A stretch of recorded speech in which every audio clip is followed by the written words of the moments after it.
Alright, so as usual, some news comes out about a new iPhone, and everyone is freaking out about it. So the news is that there's no more headphone jack, which means no more auxiliary for your car, no more powering your headphones.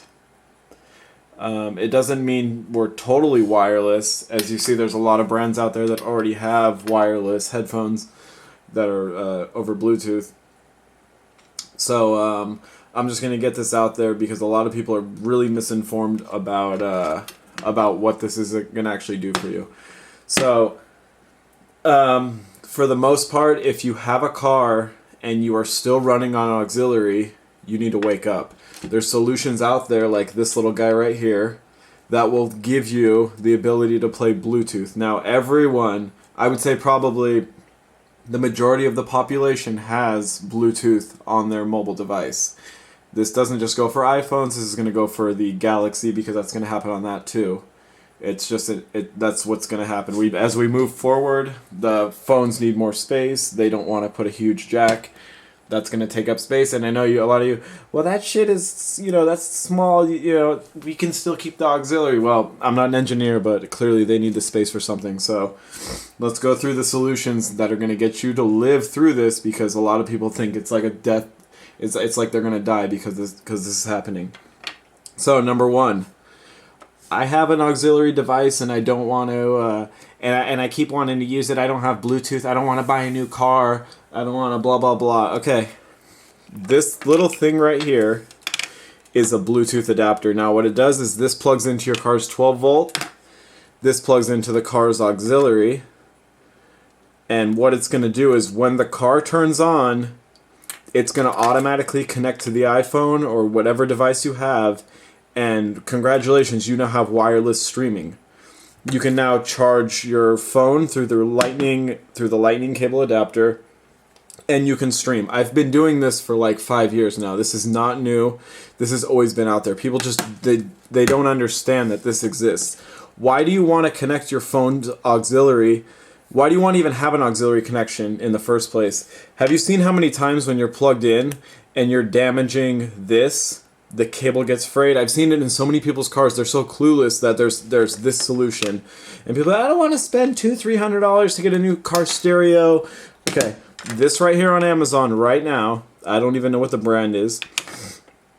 This little device right here is like $20 to go full Bluetooth. So I still don't have a clue why people are still bitching. They shouldn't.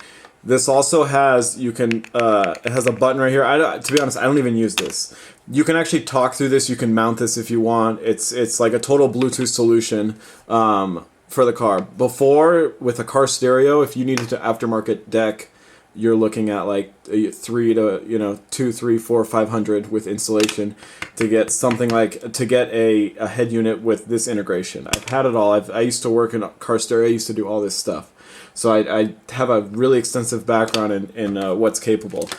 Now, if you do watch this video and you do purchase one of these, what you probably will need is called a ground loop isolator.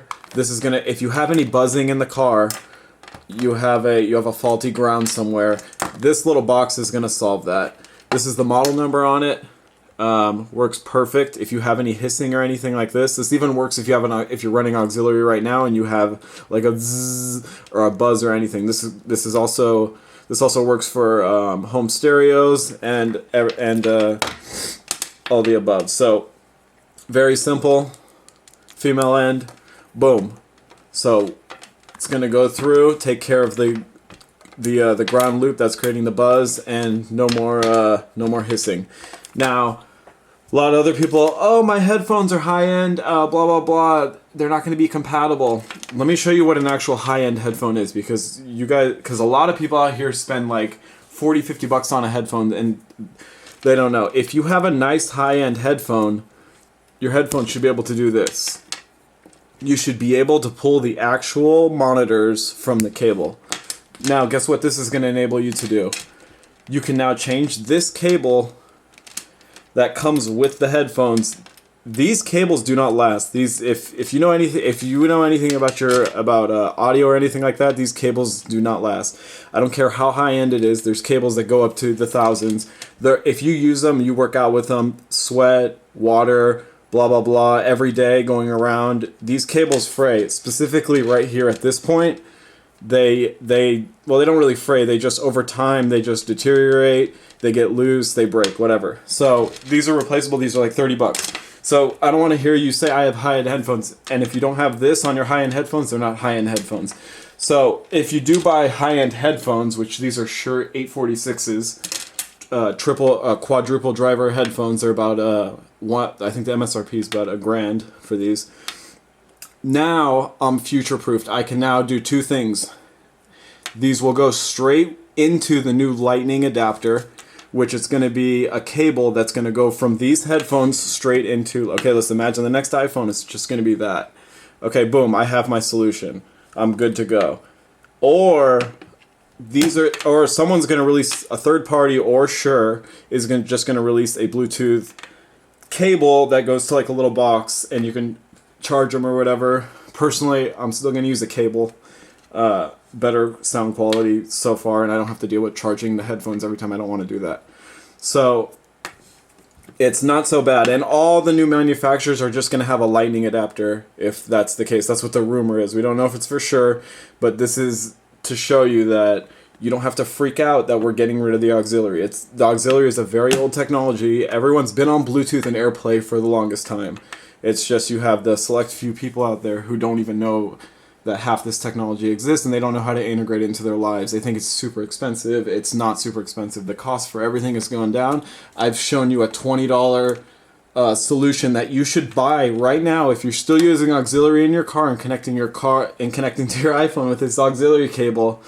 You need to wake up and go grab one of these. This will make your life easier. You don't have to tangle anything. You don't have to go through $20, $30 auxiliary cables, $10 on eBay for those cheap piece of crap that rip every 2 seconds. So get this. It's going to save your life. You can answer calls through it. I personally don't. I just use it just for the music. This is nice because you turn the car on. It's going to connect to the Bluetooth in the iPhone, and now I can stream off Pandora, SoundCloud, blah, blah, blah, whatever. So it's that easy. It's not a big deal. Auxiliary needs to get the hell off the iPhone anyway, and we need to go straight to a better adapter, which Lightning is here to stay. So that's my advice to you, and take it or leave it, but the future is moving on, and it's going to go with or without you.